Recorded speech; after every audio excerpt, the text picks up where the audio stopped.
বার্তা দিন, interview notice দিন, মুখ্যমন্ত্রী বার্তা দিন, ইন্টারভিউ নোটিশ দিন, মুখ্যমন্ত্রী বার্তা দিন, ইন্টারভিউ নোটিশ দিন, মুখ্যমন্ত্রী বার্তা দিন। ইন্টারভিউ নোটিশ দিন।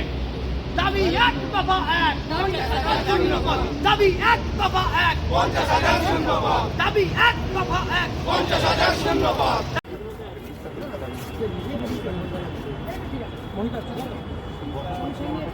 করতে দেবেন না, কালকে পোস্টটা একটা মিসকমিউনিকেশন হয়ে গেছে। স্যারেরা ভেবেছেন, আমি বলছি স্যারেরা ভেবেছেন যে আমরা ওখানে বসে গেলে আর উঠবো না, ওখানে বসে যাবো। পোস্টটা একটা মিসকমিউনিকেশন হয়েছে। বলো, আমরা গত 2 বছর উত্তীর্ণ হয়ে 2022 প্রাথমিক টেট উত্তীর্ণরা দুয়ারে দুয়ারে, কখনো নবান্ন অভিযান, কখনো বিকাশ ভবন অভিযান, কখনো এপিসি ভবন অভিযান, কখনো কালীঘাট অভিযান, শুধুমাত্র একটাই কারণ, মুখ্যমন্ত্রীর দৃষ্টি আকর্ষণ।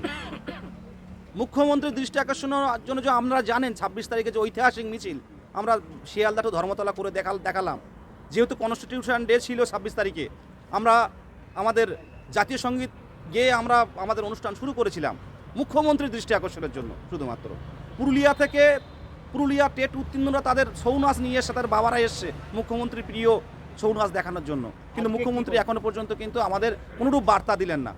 আজকে আমরা 2022 প্রাথমিক টেট উত্তীর্ণরা প্রশাসনের সাথে সহযোগিতা করে আমরা একটা ডেপুটেশন কর্মসূচি করতে এসেছি।